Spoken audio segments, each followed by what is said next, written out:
yo acabé pagándome mi carrera. ¿Por qué? Pues, mi papá le fue una etapa mal también, ¿no? Dentro de la milicia. Ajá. Y yo ya estaba en el TEC embarcado, ¿no? Ajá. Y me dice, pues salte. Y yo, pues no. Y dije, pues yo me la pago. Y metí 2, 3 materias en un semestre y otros 2, 3 materias. Así me fui. ¿Y cómo la pagaste? Pues trabajando. Yo trabajaba y estudiaba. Se lo reconocí mucho a mi mamá esa parte, ¿no? O sea, a la fecha se lo reconozco porque sacrificó mucho este lado de los hijos por estar con la pareja. Y eso es parte muy admirable. Y yo creo que tal vez a veces cuando lo traduces a lo individual, a lo personal, dices, no está mal. Yo hoy que mi foco es mis hijos, de repente digo, ¿y yo? Tomé un programa en el IPADE y platicaba justamente eso. Hablábamos del ego, ¿no? Y mi discusión con los maestros y los demás era, es que el ego no es malo.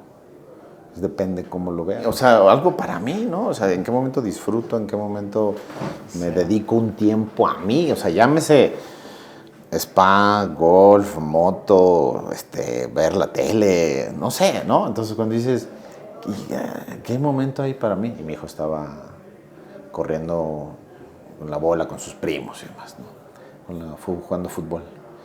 Y yo estaba, no, Lucio, no te vayas a caer. Lucio, la alberca. Lucio, cuidado, amárrate el zapato. Y me agarra mi papá y me dice, déjalo, cabrón. Es un niño. Déjalo. Y, o sea, ese mensaje para mí fue, tiene razón. O sea, bienvenidos a Hablemos Franco. Hoy nos acompaña Gerardo Chávez Pérez, licenciado en Administración de Empresas por el Instituto Tecnológico y de Estudios Superiores de Monterrey, con especialidad en Estrategia de Desarrollo Organizacional por la Universidad de Monterrey. Ha cursado los programas D1 de perfeccionamiento directivo y el director como persona en el IPADE. Cuenta con múltiples diplomados en liderazgo, finanzas y administración de recursos humanos en el ITAM, Unitec y la UNAM. Ha colaborado en empresas como Grupo Cabarra, Caltex, Mave, Star Médica, el Despacho Internacional de Abogados Jones Day, Gerdau y desde febrero de 2024 en la consultoría de RH de WeWow, como socio de los programas de aprendizaje. Acompaña a Francisco Villagrán en esta charla con Gerardo, que esperemos algo te deje para tu vida. Hola amigos, buenas tardes. Bienvenidos a Hablemos Franco otra vez en este nuevo capítulo. En esta ocasión nos acompaña Gerardo Chávez, es un experto consultor en recursos humanos y además me aprecio de su amistad. Me costó también igual mucho trabajo y me dijo de un día para otro, vente acá a piso 51 y pues aquí estamos un poco improvisados, así que no hice mi tarea, pero bueno, Gerardo, muchísimas gracias por venir.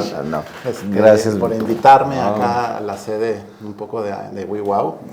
Y pues bueno, vamos a platicar. Muchas gracias por atender esta invitación a la vulnerabilidad.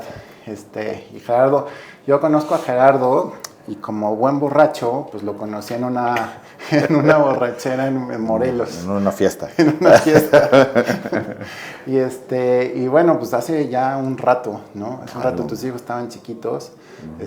Yo no tenía hijo todavía. Entonces, pero bueno, ahí estábamos, echando un trago y una carne asada en Morelos. Nos la pasamos bastante bien. Y un buen puro, me acuerdo. Y unos puros, ¿cierto?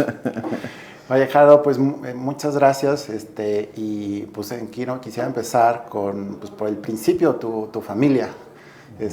Platícame un poco de tu familia. Sé que eres de una familia numerosa, porque son 4 ustedes, ¿no? Sí. Hermanos. Eres el único hijo varón y parece que hasta los escojo porque muchos de los invitados, sus padres han sido militares, ¿no? ¿Ah, sí? Sí, entonces hasta subsecretarios de Marina hemos tenido. Entonces acá tú me comentabas que tu papá llegó a ser general brigadier. Correcto. Y pues con todo lo que eso implica de la disciplina castrense, que luego no lo dejan en el cuartel, sino lo transportan a casa, ¿no? Sí. Entonces, pues platícame cómo era la relación con tu papá, que ya también ya falleció. Exacto. Y pues la relación ahí con tu mamá, con tus hermanas. Sí. Pues antes que nada, Francisco, un placer, un gusto que me hayas invitado. La verdad es que me siento muy contento y muy honrado, ¿no? Porque ya había visto tus podcasts, ya había visto a los personajes a los que has participado aquí en la sesión y desde que me dijiste ya hace tiempo, la La verdad es que me sentí muy halagado y te agradezco la invitación y pues encantado de podernos abrir, ¿no? En este sentido, que conozcan un poco más a Gerardo Chávez, el ser humano, ¿no? Yo creo que también esa parte es padre de lo que estás haciendo en relación al podcast, de lo que platicábamos. Un poco es, sí conocemos a las personalidades, puedes verlo ahora ya, sobre todo en todas las redes y demás, pero qué mejor que conozcan a la persona como tal, ¿no? Y partiendo de lo que mencionaba, sí, en efecto, soy único varón de una familia de 4 hermanos, 3 mujeres, una más grande y 2 más chicas, que de una u otra manera fueron también como mis hijas, ¿no? Porque con esta disciplina del medio militar que pues los movían constantemente cada 2 años promedio, se acostumbraba o se estilaba, pues hubo un tiempo en que yo prácticamente viví ya para temas de escuelas y no estarnos moviendo. Vivimos fijamente en Cuernavaca, Morelos, de allá donde soy. Y pues yo fui responsable de mis hermanas más chicas. De hecho, una le llevo 5 años y a otra 10, ¿no? Entonces los novios llegaban a mí a pedirme permiso para ir al cine. Era muy vaciado, pero interesante, la verdad.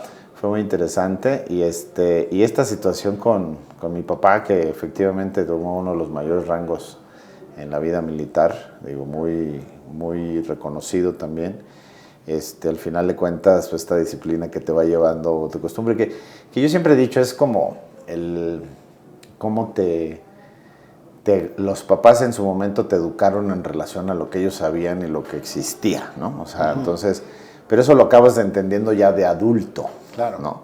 Ya hoy lo comprendes. En el momento a lo mejor era el dolor, la molestia, ¿no? Pero pues era la forma como tú... Y hoy que ya somos papás, te das cuenta que dices, pues no, a lo mejor no es tan correcto hacerlo de esa manera o con ese estilo, ¿no? Y pero la verdad es que creo que fue buena, de una otra manera, esa disciplina que inculcaron en mí. Dejó cosas pues, sentadas, bases que hoy me han hecho la persona que soy como ser humano y profesional incluso, ¿no? O sea, entonces, yo creo que esa parte nada más que agradecimiento. Mi papá ya falleció hace 7 años y me acuerdo justamente en una etapa cuando fue el día de la primera comunión de mi hijo, bautizo de mi hijo, de Lucio, mi papá fue a Morelia, ¿no? Y de repente me acuerdo que vivíamos ahí en Tres Marías, estábamos en el club, y me acuerdo que se me desapareció un rato, ¿no? O sea, de repente no sabía dónde andaba, estaba toda la fiesta, todo el mundo, y yo y mi papá, no sé, y me lo encuentro justamente en la terraza ahí del restaurante, y ahí justamente me dice, hoy yo me siento que ya cumplí contigo, así me dijo. Dice, ven dónde estás, he logrado esto, estás en esto. Dice, yo ya cumplí con mi obligación, con lo que, o sea, te veo realizado, como papá, como ser humano, como profesionista. Y me dijo, yo hoy ya me siento. Y ahí lloramos y demás. ¿Cuántos años tenía tu papá en ese entonces? Mi papá, pues, no sé, falleció a los 70 y algo. Sí. O sea, mi papá tiene 7 años que falleció. O sea, eso fue hace 11 años, tenía como 60 y algo. No, te lo pregunto porque entonces para su espíritu sí. Le costó 60 años sí. decirse a sí mismo y a su hijo, he cumplido, sí. ¿no? Está cabrón. Está muy. Entonces te faltan unos años para que puedas hacer lo mismo con Lucio. No sé, hoy me he hecho buenas conversaciones con Lucio hoy a la fecha de estas cosas. O sea, Lucio para mí es un personajazazo porque siempre le digo, es un mátalas callando, ¿no? Aprende, entiende, se maneja, se mueve y va sobrellevando las cosas. Pero sí, de hecho, él me molesta, me hace bullying, él directamente me dice, no, pues ya estás viejito, ya no me aguantas, ya no me cargas, ya te duelen las rodillas, ¿no? Y le digo, yo le digo, Dios quiere me dé vida para verte a tus 50, o sea, verte yo a tus 50, a ver cómo estás, ¿no? Y se ríe nada más. Pero bueno, es cosa que no sabemos qué va a pasar con el destino, pero Oye, pero entonces tu infancia fue itinerante, o sea, estuviste en muchas partes de México, en muchas escuelas. Muchos. O sea, yo no tengo amigos de la primaria, de la secundaria. Porque los ibas perdiendo, ¿no? No, yo siempre he dicho que mis mejores amigos han surgido, la mayoría, particularmente ya en el trabajo, o yo jugué 14 años de mi vida fútbol americano. Entonces, del americano, ¿no? O sea, de ahí. Entonces, pero, pues no, o sea, yo recordarme hoy lo que viven mis hijos de tener, es que el próximo año va a estar mi amigo, que si no. O sea, No. mi proceso de cambio siempre era evolucionar. O sea, me cambiaba cada 2 años de ciudad, Pues en la República. no echabas raíces a ningún lado. Nunca. Hasta que más o menos empezaron a sentarse en Cuernavaca. Ajá, para buscar esa estabilidad por los cambios de mi papá y que, más inclusive para la escuela, se nos volvió un problema para nosotros, porque era, si a uno de mis hermanos le tocó revalidar materias porque no eran los compatibles en la SEP, los de un estado y de otro estado, entonces por eso decían, bueno, mejor váyanse a acabar ya la prepa y la universidad de Cuernavaca y ya sobre eso echamos raíces. Y tú estudiaste Administración de Empresas. Correcto. En el TEC de Monterrey, en el Instituto Transformador de Estudiantes en Simples Máquinas, el ITEMS. Así me dijo un profesor un día, eso me lo dijo. ITEMS, ¿sabes qué significa? Esto. Y yo, ok. Y sí. Pero en Cuernavaca, ¿no? Ahí en Cuernavaca. Ok. Bueno, pues dentro de la provincia, la localidad, tu papá buscó de alguna manera lo mejor que les podía dar en ese momento, ¿no? Sí. Digo, como decía, ¿Nunca pensaste o él nunca te abrió las puertas del camino a la milicia? Claro. ¿Sí? No, bueno, yo me quería meter saliendo de la secundaria, yo quería. ¿Y yo veía y dije, y él me dijo, no. Me dice, espérate a que termines la prepa. En ese momento pasó algo interesante en el medio militar, que fue la gente que entraba del colegio militar. Hubo un momento en que, o sea, si tú entrabas al colegio eran 4 años de cadete, para poder salir como capitán, ¿no? O teniente. Pero en ese momento abrieron la modalidad de 2 años. O sea, que si tú acababas la prepa y entrabas, hacías 2 años. Pero ¿qué empezó a pasar? Que muchos de los que se echaron 4 años y ya estaban en el 4º año, tercero, y los otros que iban entrando, hubo muchos pleitos. O sea, cosas duras dentro del Madrid. Sí, ¿no? Hubo inclusive hijos de militares que los tuvieron que llevar al hospital, así, de lo que pasaba dentro. Y mi papá dijo, aguanta. Y luego ya no me insistió. Entonces cuando yo entré a la prepa dije, sí, el loco soy eso. Y nunca me insistió, nunca me provocó, nunca me mandó tampoco a un colegio militar o nada. No, la verdad es que en ese aspecto no quiso que... Y él entonces eras relativamente bien portado, porque entonces no vio la necesidad. Entendí muchas cosas, digámoslo así. Porque ya de grande ya no eres tan bien portado. Depende de los ojos que lo veas. Pues uno te conoce, yo conozco a mi gente. Ok. No, sí, fue interesante. Digo, la verdad es que creo que fue una etapa bonita, difícil, pero... Porque, bueno, otra cosa que pasó y que no sabes es yo acabé pagándome mi carrera. ¿Por qué? A mi papá le fue una etapa mal también, ¿no? Dentro de la milicia. Ajá. Y yo ya estaba en el TEC embarcado, ¿no? Ajá. Y me dice, pues salte. Y yo, pues no. Y dije, pues yo me la pago. Y metí 2, 3 materias en un semestre y otros 2, 3 materias. Así me fui. ¿Y cómo la pagaste? Pues trabajando. Yo trabajaba y estudiaba al mismo tiempo. ¿Pero en qué trabajabas? Al principio trabajé en un tema de restaurantes. Me empecé a clavar mucho en ese tema de restaurantes, en la parte administrativa, en salones de eventos, en bares inclusive también, ¿no? Pero más en el tema administrativo, atrás, en el back office. Y así es como financiaba parte de mi carrera, ¿no? Haciendo esto. Ya cuando se recuperó mi papá dijo, bueno, ahora sí ya puedo seguir pagándote la carrera. Pero, si no, yo hubiera perdido 2 años prácticamente en el IMPO, ¿no? Entonces fue una etapa interesante para mí también porque pues maduras de una otra manera y luego tenía a mis hermanas que era como su papá, ¿no? Entonces para mí fue un proceso de maduración rápido en ese sentido, responsabilidades, o sea, más cosas ahí puntuales que atender. Así fue. Ok. Oye, y con tu mamá, ¿cómo es la figura de tu madre? hoy día? No, pues mi mamá es mi sacrosanta madre, ¿no? O sea, no, la verdad es que yo la admiro mucho por todo lo que tuvo que aguantar, tolerar, pues tanto cambio de mudanzas, yo la veía y demás, y pues al final del día, incluso cuando nosotros estábamos en Cuernavaca, ella seguía con mi papá. Ella iba donde estaba mi papá, ¿no? Entonces, ¿Y ustedes se quedaban? Nos quedamos en Cuernavaca. Ella nos iba a visitar 2, 3 veces al año y nos llevaba comida congelada, me acuerdo. Entonces teníamos un refrigerador, esos blancos grandotes congeladores. De restaurante. Y literal nos llevaba comida y eran nosotros destapados y ahí íbamos. Entonces ustedes vivieron solos, básicamente, Sí, en alguna mucho, temporada. gran parte de nuestra vida solos, sí. Así fue.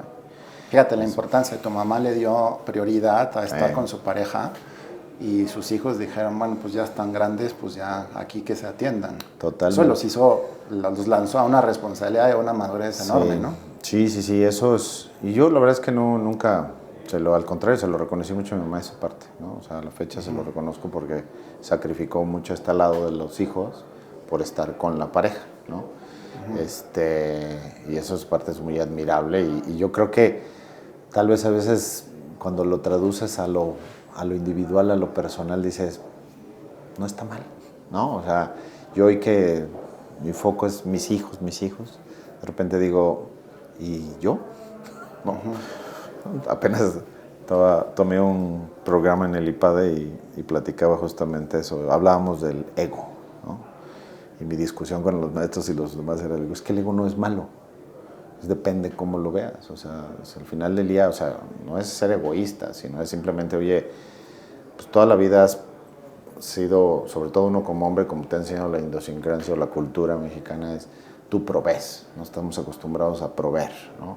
Si uno provee y de pronto uno voltea y siente que te estás vacío, ¿no? Y yo, ¿en qué momento para mí? O sea, algo para mí, ¿no? O sea, ¿en qué momento disfruto? ¿En qué momento me dedico un tiempo a mí? O sea, llámese spa, golf, moto, ver la tele, no sé, ¿no? Entonces cuando dices, ¿qué momento hay para mí? Y esa era mi gran discusión en ese entonces, pero estuvo interesante. A mí me pasa cuando, por ejemplo, a fin de año los regalos, entonces voy al centro comercial, a la tienda y empiezo a comprar para mi mamá, para mi hijo, para los de la oficina, no sé qué, y de pronto después de 3 horas digo, ¿y yo qué me compré? Nada. No, sí, eso pasa. No piensa en ti y dices, bueno, me tengo que comprar algo como para un homenaje, un regalo a uno mismo, ¿no? De pronto darte ese reconocimiento cuesta, ¿no? Cuesta mucho. Yo sabes que he empezado a hacer los últimos 2 años, el Día del Padre, hasta con mis hijos bromeo, ¿no? ¿Te lo regalas tú? Sí, no, pero sí empiezo a decirles, ya viene el Día del Padre, y yo estoy esperando mi regalo. Obviamente, pues acabo regalándomelo yo, pero sí me doy algo. O sea, puede ser a nombre de ellos y demás, pero me doy algo. O sea, esa parte de decir, oye, esto me lo merezco, ¿no? Ajá. Y hace un año, como sabes, que cumplí 51 este año, pero cuando cumplí 50 dije, tengo que empezar a vivir mi vida de una manera diferente y darme tiempo a mí o cosas para mí. Ajá. Y por eso dices que soy mal portado, pero pues, yo festejo todo mi mes, no festejo mi día de cumpleaños, yo festejo todo el mes. ¿De tu cumpleaños? De mi cumpleaños, todo el mes. me atiendo. Está bien, me da gusto. Oye, pero, ¿qué te iba a preguntar? ¿Y cómo era la relación con tu papá? Porque por ahí también sé una escena que ahorita quiero que me platiques, pero ¿cómo fue la relación? Yo supongo que hubo altibajos, pero en general, ¿cómo la calificarías? ¿Cómo lo recuerdas? No, a ver, yo tengo mucha admiración por mi papá. O sea, la figura paterna que yo tengo hoy en mi mente es alguien enfocado, dedicado. O sea, yo lo veía cuando estudiaba, cuando estaba en la Escuela Superior de Guerra, como no dormía con tal de, o sea, mejorar y sacar mejores calificaciones y, o sea, ascender dentro del medio militar, ¿no? Incluso también cuando vivía los temas de enfermedad, yo nunca lo vi enfermo, solamente un día lo vi enfermo. Y un día que llegó a la casa, que regresó a la oficina y que estaba con su uniforme, me acuerdo perfectamente, en el sillón tumbado, temblando, estaba así. Y pues no sabían qué tenían, de hecho le hicieron todos los estudios, pensaban que era leucemia, pensaban que era whatever, no sabían qué tenía. todo acabó siendo una infección que tenía en la muela, que se le había ido la sangre. Por no atenderse, se le fue la sangre y eso era lo que tenía, ¿no? Entonces, pero yo nunca lo vi caído, pues. O sea, lo que te quiero decir. O sea, súper fuerte. Y además era un roble, ¿sabes? O sea, mis amigos que lo conocieron o sea, era alguien macizo, hacía ejercicio todo el tiempo. Entonces era una figura para mí, esa era la figura paterna que tengo, es alguien impecable, además por el medio, por lo que era. Claramente una figura de autoridad. Sí, ¿no? de autoridad y de dedicación, o sea, mucha disciplina, mucho foco a lo ¿Estudiaba que mucho? Mucho. Siempre. Era diplomado de Estado Mayor, ¿no? Diplomado de Estado Mayor presidencial, y estudiaba, tiene libros, hay cantidad en casa de mi mamá, todos, estantes de librería, y compraba libros, y algo que siempre me daba, luego me regalaba, me decía, daba hojas, y me decía, anotaba él palabras que no sabía, o sea, que no, y las buscaba, sus sinónimos, y luego me los daba. Me decía, léelos, aprende. Yo, ok. Incrementa tu vocabulario. Sí, te lo juro. Literal era eso. Ok. Esos eran sus regalos de repente, ¿no? Pero te fijas el simbolismo, te daba palabras. Sí. Y hoy mucho de tu trabajo es construir programas y cultura de RH a través de las palabras. Las palabras, sí. De las palabras, ¿no? Y fíjate que, curioso, ahorita que estás haciendo relación, ahorita que me dices, yo me acuerdo que cuando una vez fui a uno de sus cuarteles militares y él, me quería presumir lo que había hecho, ¿no? Y dice, ven, te voy a llevar. Y me llevó al cuartel. Y el cuartel se dedicaba a hacer, cultivar de plantas, ¿cómo se llama? Un vivero, ¿no? Un vivero. Entonces los viveros, no sé si sepas, pero normalmente donde ven las plantas son como pacas o de unicel, ¿no? Entonces de repente ya que sale la planta, pues esas pacas ¿qué le hacen? Pues las tiran, ¿no? O las reciclan. Pues él se creó toda una ciudad de esas pajas para entrenamiento de los militares. Como Legos. Literal, pero era para los entrenamientos de tiros, pero era una ciudad, entonces inclusive un helicóptero hecho de eso. Y se llevó unas condecoraciones que inclusive la Policía Federal llevaba a sus policías a ese cuartel a hacer los entrenamientos para esas cosas.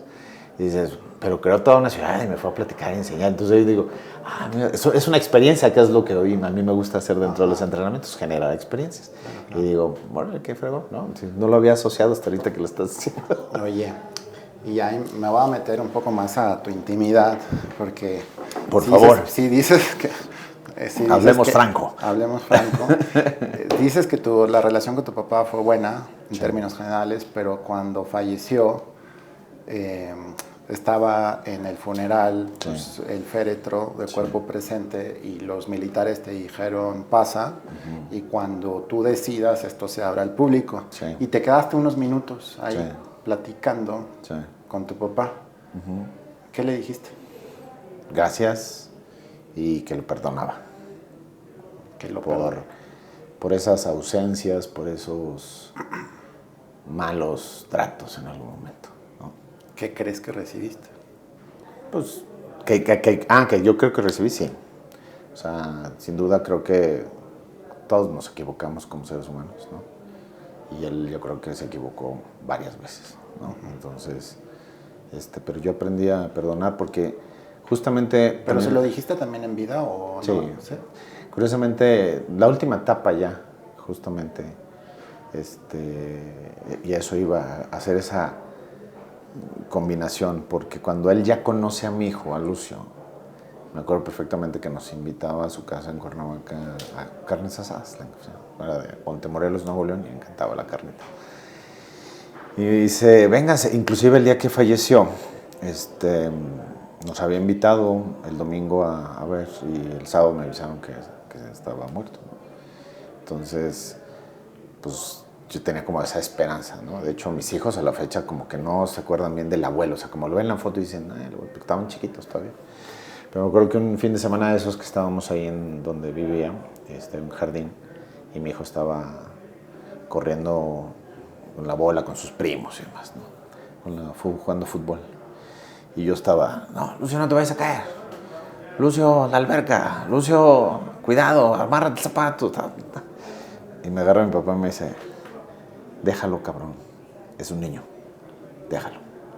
Y, o sea, ese mensaje para mí fue, tienes razón, o sea, tú fuiste niño, yo jugué con él, o sea, como fue el mensaje de acuérdate cuando tú eras niño yo jugué contigo, o sea, es dale chance, déjalo que viva, ¿no? Y dije, que descubra la maestría del mundo por él solo y que se Sí. caiga y Exacto. que se pegue Exacto. y que te dije y ya está, ¿no? exacto, esa parte para mí fue un mensaje contundentísimo también por eso. Fíjate cómo te dio un mensaje con 3 palabras. Sí. Déjalo, es un niño. Sí, ¿No? Y Así tú, fue. madres. sí, así fue. Sí, duro. ¿Y por qué el valor del perdón? O sea, ¿qué le dijiste a tu papá? ¿Por qué lo perdonabas? por Esas ausencias. esas ¿A ausencias. ti te dolían las ausencias de papá? Sí, pues no estuvo en mi graduación, por ejemplo, ¿no? ¿En serio? Sí, y pues por el medio, por el trabajo, por todas estas cosas creo que era complicado, se le complicaban a veces algunas cuestiones.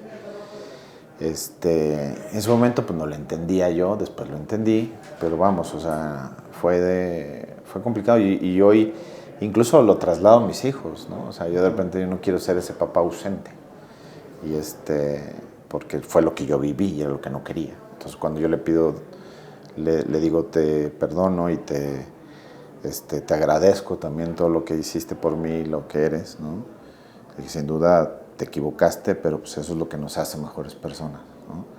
Y a mí, pues esas enseñanzas me las llevo siempre, la disciplina que me dio, ese valor de personas. Otra cosa que también me acuerdo perfectamente que me dijo un día, me dice, tú te metes con las drogas y te metes conmigo.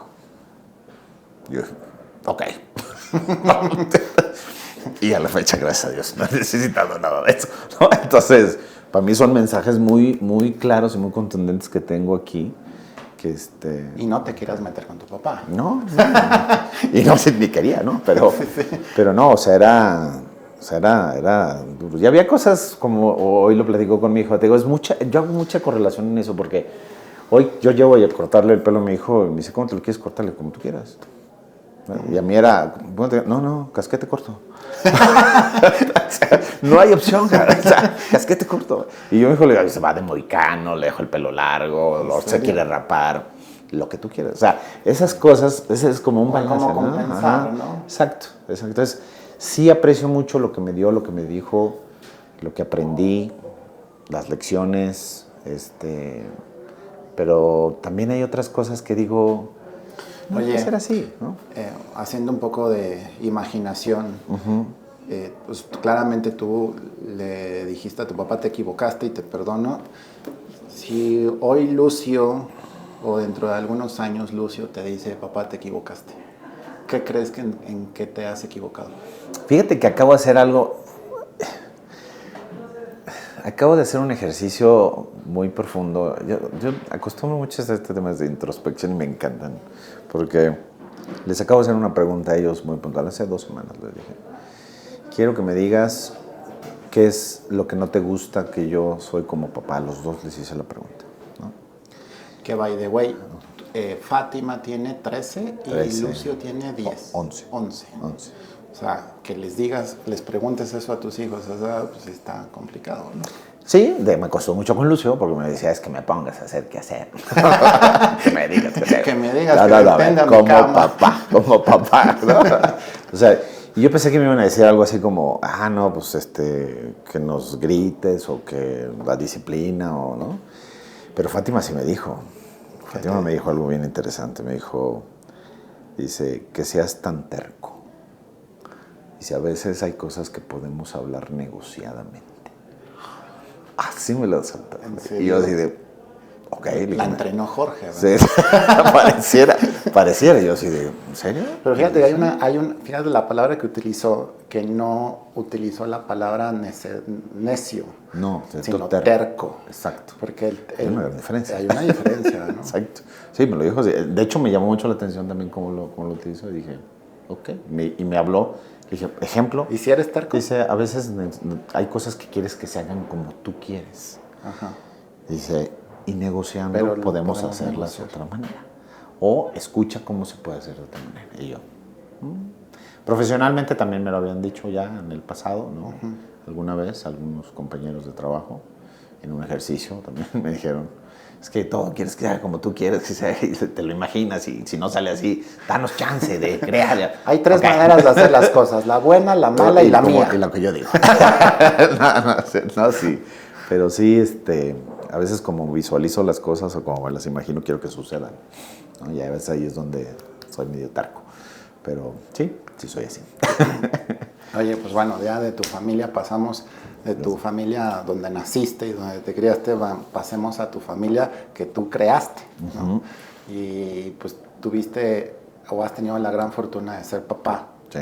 2 veces, repito, con Fátima y con Lucio. Pero no te estrenaste como papá de una manera idílica como todo el mundo, ¿no? Sino sé que esta Fátima nació y tuvo una complicación que casi le cuesta la vida. Sí. Platícame un poquito de eso y de esa experiencia. De mi guerrera, le digo yo, ¿no? Pues fue una etapa bien difícil porque ella tuvo una coartación de aorta en el corazón, o sea, una malformación de la aorta, y la sangre que se bombeaba era hacia los pulmones y a los demás, ¿no? Entonces, a los 23 días de nacida me lo quitaron, me la hospitalizaron, y me entregaron todo, sí me acuerdo que hasta yo traigo esta cosa roja, ¿no? Porque justamente, me acuerdo, me regresaron una que tenía ella así en las manos, ni esta se puede quedar yo, ¿no? Y a los 24 días, no, ya como no es cierto, a los 15 días es que me la quitan y al 24 días de nacida la operan. Entonces y fue una complicidad muy, porque empezamos en Metepec, en el hospital, y acabamos en Tlaxcala. Porque yo en ese momento no entendía, ya hasta después que trabajé en hospitales entendí, que mi hija necesitaba un neonatólogo, cirujano, pediatra, cardiólogo. O sea, 3 especialidades de una sola figura que necesitaba operarla, podía operarla. Y esos pues hay contados en el país. Y uno, me acuerdo que por el seguro de gastos médicos mayores me la quería volar, no podía ni pasar la Marquesa por la altura, ¿no?, del corazón, y el cuate la quería volar a Monterrey, ¿no? Pues nomás por el seguro, o sea.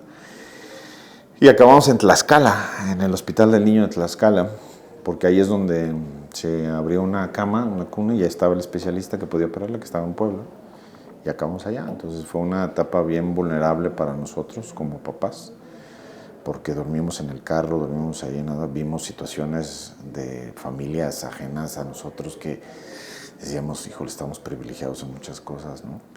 Y curiosamente de la sala de neonatología había 6 bebés y la única que sobrevivió fue mi hija. No, man. O sea, si te hubieran dicho de estos 6 bebés solamente... Imagínate que el doctor cuando nos mete nos platica toda la complejidad de lo que representa y nos dice, tu hija tiene un 70% de probabilidad de que no pase la operación, ¿no? Y dice, y déjate eso, que pase, después el problema es la recuperación. De hecho le pusimos Fátima por eso, por la Virgen de Fátima, ¿no? ¿Quién es devoto de la Virgen de Fátima? Pues en ese momento nos volvimos. Fue algo que hubiéramos decidido, o sea, fue en el momento de lo que hay, te agarras de la fe, de la energía, llámale lo que quieras, pero en ese momento nos volvimos devotos de eso y le rezábamos mucho a la Virgen de Fátima y por eso le pusimos Fátima. Leonor por su abuela, ¿no? Que al final también era muy fuerte y demás, y por eso se nos quedó. Yo hoy a la fecha le digo Leo, ¿no? Pero sí, es una guerrera que a la fecha me ha demostrado, me da lecciones cada día, cada momento de lo que está saliendo, ¿no? Y hace rato estábamos platicando, me llamó y me sacó de onda antes de que empezáramos esto, ¿no? Y dije, ¿estás bien? O sea, fue el momento de, ay, cabrón, estamos bien, ¿no? Pero bien. ¿Y qué lección te dio eso? Que nació y casi a los 24 días la pierdes. Sí, O sea, pues de entrada fue un golpe muy, muy duro para nosotros como papás, ¿no? Lecciones de vida con la gente que vivíamos al lado, de condiciones diferentes, situaciones, la parte de sentirte privilegiado, pero yo creo que la gran lección que nos dio Fátima a nosotros fue luchar por la vida, luchar por... Yo creo que no la veíamos de repente en todo el día y la enfermera nos la enseñaba por la ventana, ¿no? Nosotros de una ala a otra y nos ponía a la bebé ahí para que la viéramos. o sea, no la podías ver. Pues teníamos nada más acceso a 2 veces en el día a la sala de neonatología y una pues normalmente entraba su mamá para darle pecho, ¿no? Porque pues era lo que también la alimentaba a seguir. Entonces pues a mí me tocaba verla si acaso una vez al día y así estuvimos como 3 meses en el hospital. ¿En serio?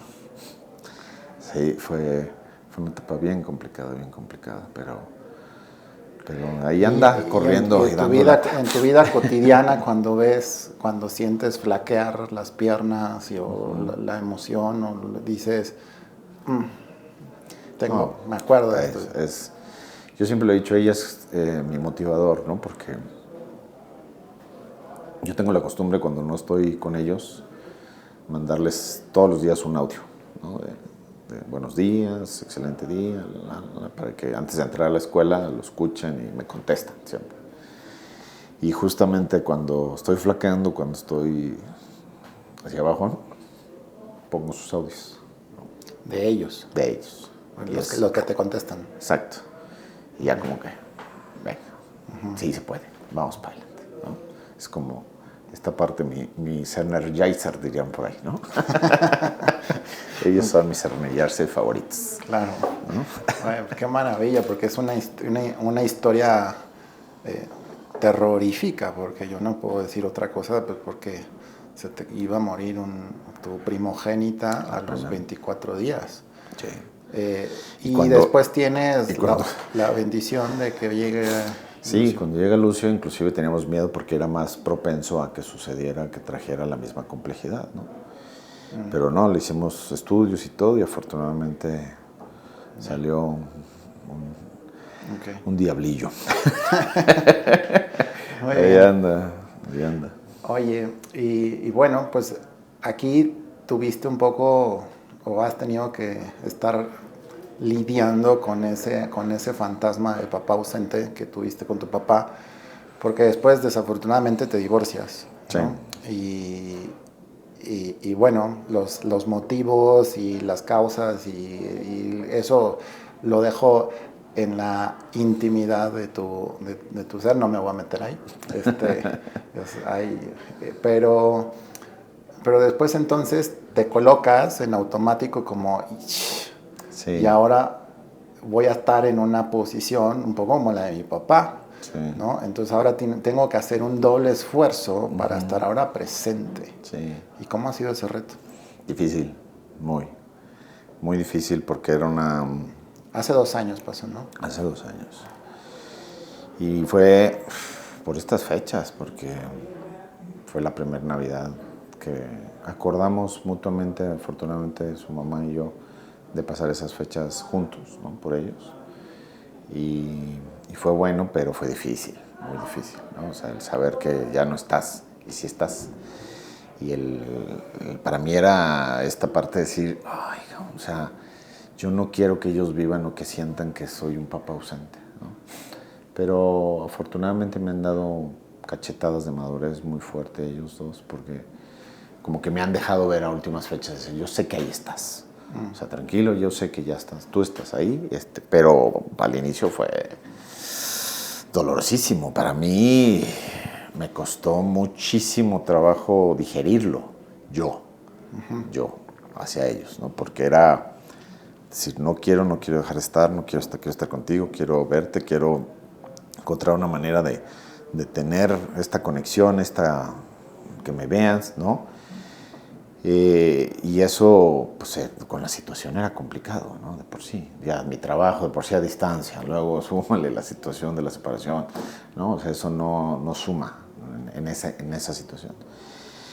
Y yo también lo he tenido que trabajar, o sea, la verdad esa es una realidad. Yo he tenido que trabajar esta parte de aceptar lo de mi papá y darle la vuelta para hacia adelante. O sea, esto es un tema interno, ¿no? Es un tema que yo traigo, que estoy, digamos, depurando de mi ser de una u otra manera, pero que ellos me han ayudado mucho porque en estas bofetadas de madurez que me han demostrado decir, aquí estás. Sé que te tengo, sé que cuento contigo para esto. O sea, la llamada de hace rato de mi hija. No te avisaron en la escuela, pero yo te estoy avisando. Y aquí estoy bien. Me pasó esto, me pasó lo otro, pero aquí estoy. Ay, ¿qué? ¿Está bien? Un poco la medicina te lo dan ellos, ¿no? Diciendo, yo sé que estás, pero hay que estar, hay que hacer la tarea. Exacto. Hay que hacer la tarea. Y no nomás es estar con una llamada, no nomás es estar pagando, ¿no? Una colegiatura. O sea, creo que hay muchas cosas que están atrás. Claro. Que justamente eso es lo que no vemos. Y que de una otra manera, esa es la parte que yo aprendí también a perdonar a mi papá, ¿no? Porque yo sé que estuvo. O sea, sí estuvo con soporte, con todo, pero pues, al final me dio los valores que hoy hacen a Gerardo ser lo que es, ¿no? Y lo que yo también les quiero dedicar a mis hijos. Entonces, yo creo que ese es el ingrediente más importante. Muy bien.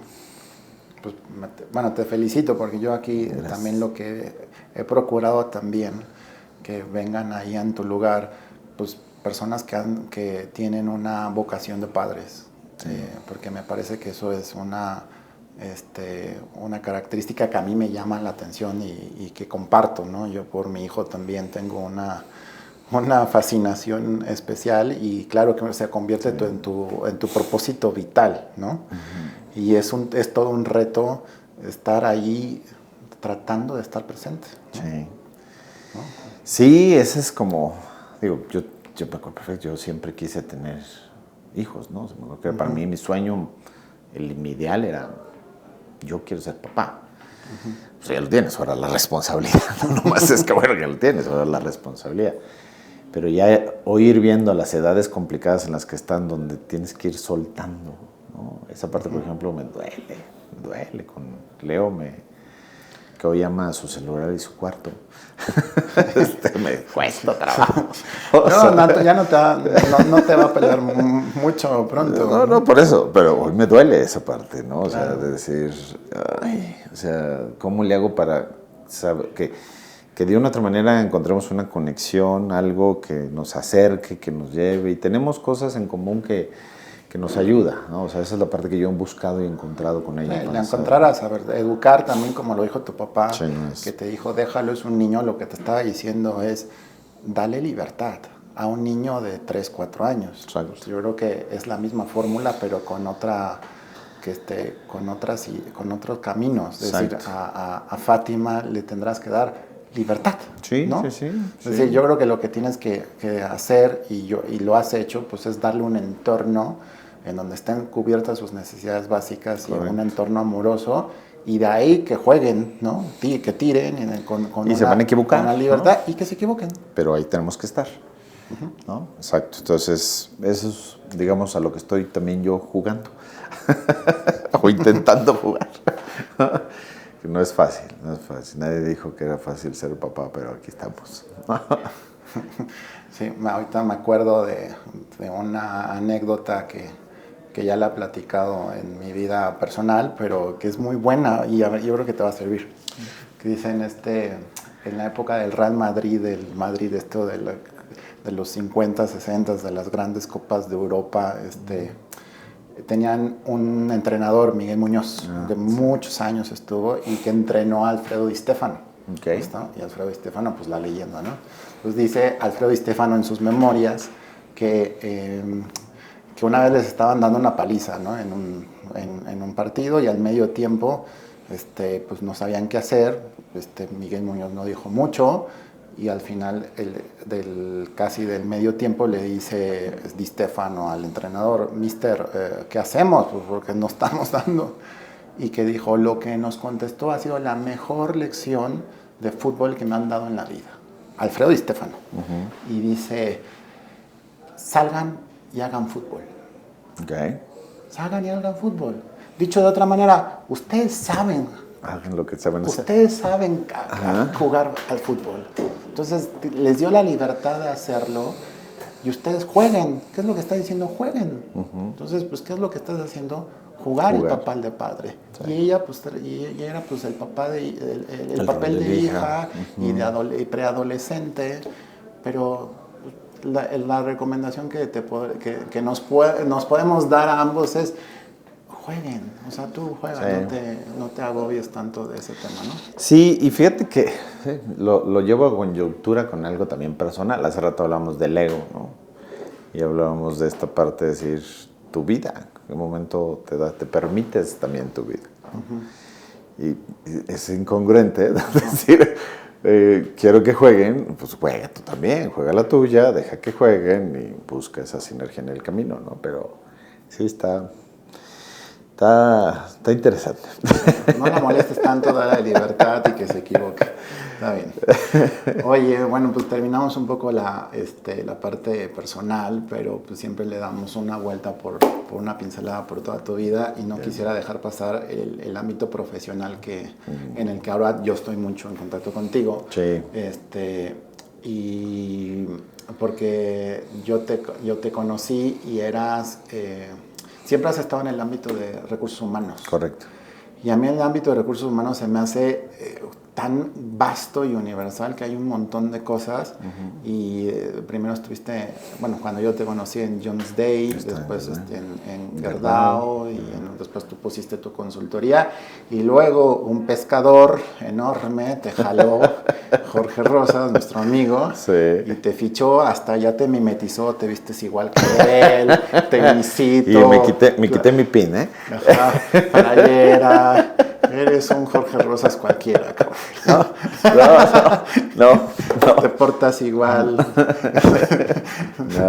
No, bueno, pero bueno, a ver, platica un poco como una pincelada, un itinerario por tu vida profesional y ahí yo tiraré de alguna pregunta. ¿Por qué empezaste en recursos humanos? O sea, Fue curioso. A ver, alguien me preguntó también lo mismo y le contesté. Yo entré a recursos humanos por casualidad. Como las grandes cosas de la vida a veces suceden, ¿no? O sea, cuando yo salí de mi carrera, yo quería estudiar administración de empresas turísticas, ¿no? Y en ese entonces había en Morelos, estaba en Zacatepec, no me creo que era el tecnológico de Zacatepec, o venirte aquí a México al Poli, ¿no? Y yo dije, pues, ¿a cuál me voy? ¿No? Estaba en esa disyuntiva. Y de repente mi mamá un día me dijo, no, aquí está tu ficha de inscripción para el TEC de Monterrey. Y yo, ¿cómo? Sí. Tu papá ahorita no está pagando la colegiatura de tus hermanas y tengo que darle responsabilidades. Así me metieron. Y yo, ¿ok? Dije, pero no hay acá empresas turísticas. Pues métete a administración, ¿no? Esa administración de empresas, nada más que no tiene la palabra turísticas. Bueno, me graduó. Y literalmente, bueno, como venía trabajando y estudiando, pues trabajaba en restaurantes, ¿no? Además. Entonces me vengo a trabajar aquí a México, a un restaurante que se llamaba New York Deli and Bagels, que estaba ahí en Revolución, de hecho. ¿Pero qué de restaurante? ¿Pero qué de bagels, de hecho. No, pero ¿tú qué hacías en el restaurante? Yo era el administrativo, como el gerente administrativo, pero me pasaban por todo, mi entrenamiento por todo. Desde picar cosas, barrer, limpiar las salsas, rellenarlas, todo. O sea, porque tenías que saber antes de, ¿no? Y fue interesante porque, curiosamente, cuando yo estaba aquí en México, iba igual así los fines de semana, pero mis días de descanso eran lunes o martes, ¿no? O sea, pues en el restaurante, pues no había mucha opción. Pero me dicen, oye, hay una posible vacante que están reclutando para irte a abrir el Fashion Café Cancún. Dije, soltero, a esa edad, Cancún, voy, ¿no? O sea, por supuesto. Y dije, claro, y era una empresa que maquilaba trajes, y aquí había un Fashion Café ahí al lado del auditorio. Y iban a abrir uno en Cancún. Entonces voy a la entrevista a la planta que estaba ahí en Cuernavaca. Y me dicen, no, pues sí, está perfecto, qué bueno. Y dice, oye, pero pues todavía no lo vamos a abrir, pero ¿te quieres venir con nosotros? Y yo, sí, pues hay un puesto en la parte laboral, en la planta con el sindicato. Y yo, pues no sé ni de qué se trata, pero pues vamos, ¿no? En lo que se abre Fashion Café en Cancún en unos meses. Nunca se abrió. Nunca se abrió y yo me quedé y me clavé de lleno al tema sindical, laboral, recursos humanos. Ahí en esa empresa conocí los valores de recursos humanos, o sea, vi lo que hacía la empresa y me enamoré. Dije, de aquí soy. Y ya, ahí empezó mi camino en recursos humanos. Ajá. O sea, así fue. ¿No? Y pues, después de 30 y tantos años ya. Y eres un apasionado de los recursos humanos. Me fascina. Es que tiene un contenido de psicología, de valores, de educación, de contención, de negociación, de perfilar a la gente, de contenerla, de escucharla. Un poco eres sacerdote, psicólogo, tanatólogo, como de todo, ¿no? Sí, maestro. Es algo muy, muy bonito, mi punto de vista. Y digo, no te puedo platicar mi trayectoria laboral en menos de 2 minutos muchas veces, ¿no? Yo estoy en una empresa, yo he estado en muchas empresas en la industria, ¿no? Pero sin duda creo que hay 2 donde lo que le llamamos en el argot de recursos humanos el fit cultural es el que más he hecho match, ¿no? Una duré 13 años y en otra 6 años. 13. ¿En dónde duraste 13? Mave.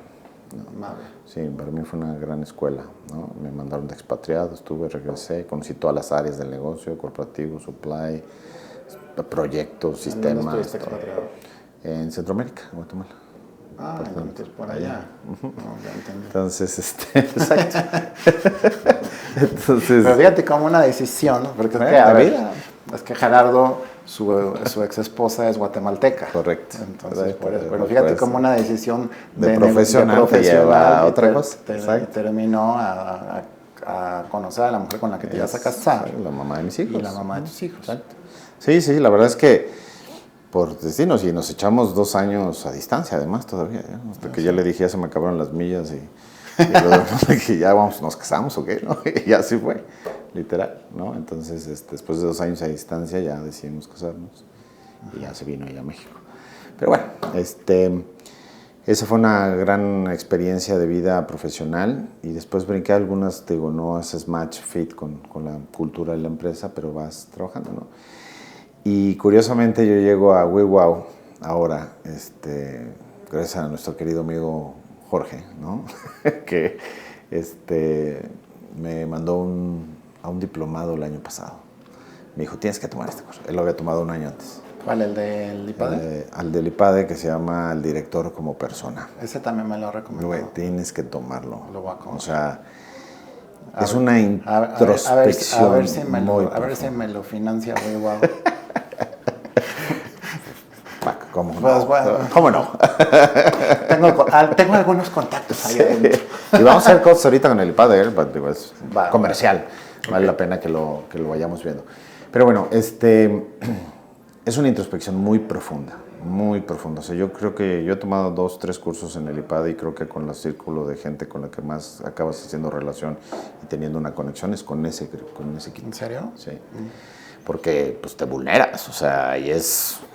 O sea, es como esto, pero es como este espacio, pero diplomado. Sí, en sesión, con casos, te ponen a estudiar y te dices, órale, con todos, ¿no? Está divertido, pero te meten a un nivel de profundidad inclusive filosófico, te llevan, o sea, en la nube estás un poco, pero después lo aterrizas así drásticamente a la vida. Y cuando me dijo, tienes que tomarlo, él ya sabía por qué, porque yo como estaba en ese momento profesional, ¿no? Me andaba yo así como de, sí, no, acá, vamos, ven. Me dijo, vete a tomarlo, ¿no? Y ya cuando porque estabas como en tu consultoría, ¿no? No, estaba en Gerdau. Estaba en Gerdau y justamente estaba yo en un proceso de mi carrera donde decían, bueno, ¿qué sigue, no? ¿Qué hay más para mí? ¿Para dónde me muevo? ¿Para allá? ¿Para acá? No, sí, X, ¿no? Y Jorge fue el catalizador de decir, ¿en qué momento está? Este es el momento que tienes que tomarlo. Ya lo acabé y me dijo, ¿cuánto te vienes? No creo que haya sido así, te ha de haber convencido, endulzado el oído de una manera distinta. Ya, fíjate curioso, con Jorge llevo platicando desde julio del año pasado. Y en septiembre me dijo, ya, le dije, no, diciembre, ya, estoy cerrando. Y en enero le dije, no, el 12 de diciembre, el día de la fiesta de WeWow, desayuné con él aquí. Y me dijo, y ahí fue cuando dijo, ya me acuerdo de listo. esa fiesta también. dije, estoy listo. Y ya, entré en febrero. Pero fue interesante, o sea, para mí esta parte de este cambio profesional de ser ya más pues, autónomo, más a través de este esquema, a mí me fascina mucho. Yo tengo mi propósito, lo he hecho, este ejercicio de hacer tu propósito personal lo he hecho como 3 veces y el resultado casi siempre es el mismo. Y mi propósito personal es trascender a través de otros. Entonces, a mí el educar, el enseñar me apasiona, me mueve, es algo que me inspira. Y cuando veo el propósito de WeWow, dices, no, transformar historias. Ajá. Digo, hago match, ¿no? Y hoy lo que hago me apasiona, me gusta mucho. Y te estoy diciendo que en la vida no he tenido fracasos profesionales y he tenido muchos, ¿no? Me he equivocado a tomar decisiones, sin duda, o sea, pero dime una. Todos son aprendizajes, ¿no? A ver, dime una. No quiero hablar de empresas, pero sí he tomado decisiones diferentes, ¿no? O sea, pero fíjate también, a ver, me contabas que cuando te fuiste a Jones Day, que es un despacho de abogados, sí. al que tú fuiste RH, pero no había RH en un despacho de abogados. pero era una belleza. Yo era un office administrator. Pero Jorge te dijo, vete porque yo me voy a ir. Y tú ahí vas de tarugo, te metes a Jones Day y después Jorge... Y nunca llegó. Nunca llegó. Y entonces... Pero después le volviste a tomar la palabra, porque entonces, ¿sí? O sea, seguiste confiando en él. Bueno, a ver, desde que conozco a Jorge, hicimos comunión, hicimos muchas cosas juntos y siempre vimos la manera de cómo vincularnos, ¿no? De trabajar en conjunto. Además, alguna vez en Morelos platicamos y dijimos, hay que poner una consultoría de recursos humanos, ¿no? Y soñamos grande en ese día. Y ahí quedó, en un sueño. Pero Bueno, pues 9 años después, 8 años después, exacto. Acá está. Pero vamos, o sea, lo que te quiero transmitir es, creo que al final las cosas se acomodan, se van dando como, o sea, para todo hay tiempos, hay momentos, ¿no? Y creo que mi tiempo también fue acomodando y fue llegando. Y este termómetro lo traía muy bien claro Jorge, o sea, porque me dices, oye, en aquel entonces te viniste y hoy te regresaste, ¿no? Pero, o sea, también sabía que mi tiempo era otro, ¿no? Entonces, profesionalmente hablando, creo que hoy estoy donde debo de estar y quiero estar y me apasiona lo que hago, ¿no? Entonces... No, se ve. Y yo lo que le reconozco a Jorge es que es un gran fichador de talento, ¿no? Es decir, yo he visto crecer a WeWow desde lo más chiquito y cuando Jorge empezó como speaker, yo he visto la trascendencia de Jorge, ¿no? Sí. La trayectoria. Pero de pronto veo que empieza a jalarse a uno y otro, o sea, gente muy talentosa y después a otro y de repente tienen un cuadro que ni el Real Madrid lo tiene, ¿no? Y ahí tú como titular indiscutible, no sé si de media cancha o delantero, pero ahí estás en un eje fundamental de la estructura de WeWow. Te felicito y sí se ve que has metido mano y tienes ahí tu estilo. Y me dio mucho gusto hace un par de meses pues tener esta ceremonia de...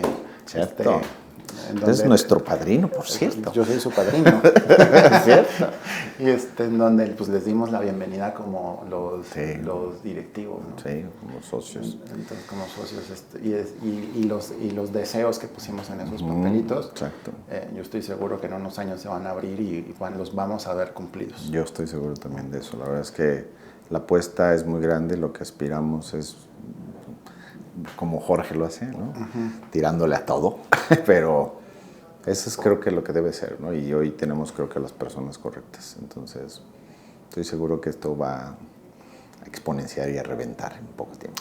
Pues bueno, Gerardo, pues ya iremos un poco cerrando la entrevista. Me da gusto y de aquí nos podremos pasar cambiando esta agua por un whisky. Sí.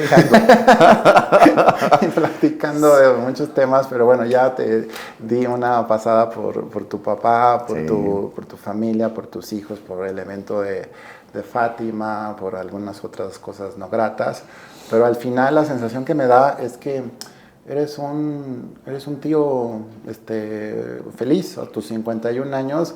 Dices, sabes, no, algunos episodios de este libro de la vida no han sido del todo felices, pero en general yo veo un Gerardo completo, maduro, sensato, divertido y que también voltea a verse, ¿no? O sea, que eres un grandísimo padre y que pues tienes una trayectoria enorme y que puedes aportar mucho a muchas personas desde tu posición, ¿no? Transformando historias. Exacto. Pues bueno. Gracias, Francisco, por todo esto y por ser mi padrino.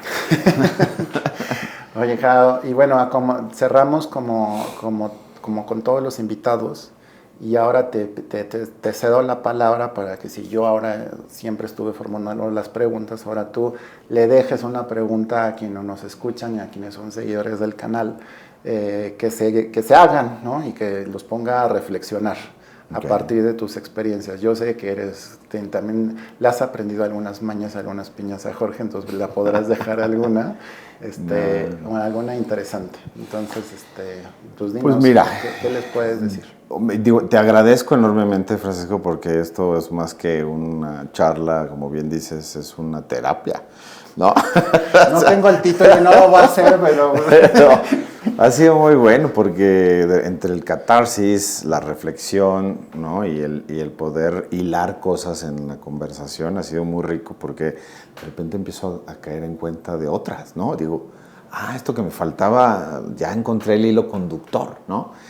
Y hay algo que justamente ahorita que lo planteas desde ese punto de vista y de esa manera, me gustaría hacer como planteamiento de pregunta. Porque es algo que inclusive yo dije que yo lo iba a hacer y me doy cuenta en esta charla que no lo he hecho del todo, ¿no? Pero sí, el planteamiento, yo creo que la pregunta sería a todos es si realmente han hecho lo que quieren de su vida, ¿no? Que si al final han cumplido con sus objetivos, con sus sueños, con sus ilusiones. Esa parte creo que es la parte medular, ¿no? O sea, es decir, hay que estarte haciendo esta pregunta constantemente. Es decir, ya lo lograste, ya lo hiciste, lo cumpliste, estás viviendo lo que quieres en plenitud, como quieres y lo quieres hacer o no. Esta es la parte que yo les haría la invitación a que todos se hagan esa pregunta. Pues en resumen, has alcanzado, estás realizando tus sueños, ¿no? El problema de los sueños es que el sueño cumplido, pues es que sueño que se acaba, entonces hay que irlos renovando, ¿no? En la vida. Sí, sí. Entonces, pues bueno, Gerardo, pues muchísimas gracias por esta charla, y yo sé que va a ser un capítulo que va a gustar mucho, porque le va a llegar a las personas que son papás, a las personas que les ha dolido alguna situación y que quieren aportar a la gente algo desde su posición. No, gracias. Pues muchísimas gracias, amigos. Pues nos vemos en el siguiente capítulo de Hablemos Franco. No se olviden de suscribirse al canal, darle clic a la campanita y compartir si creen que merece la pena. Hasta la próxima.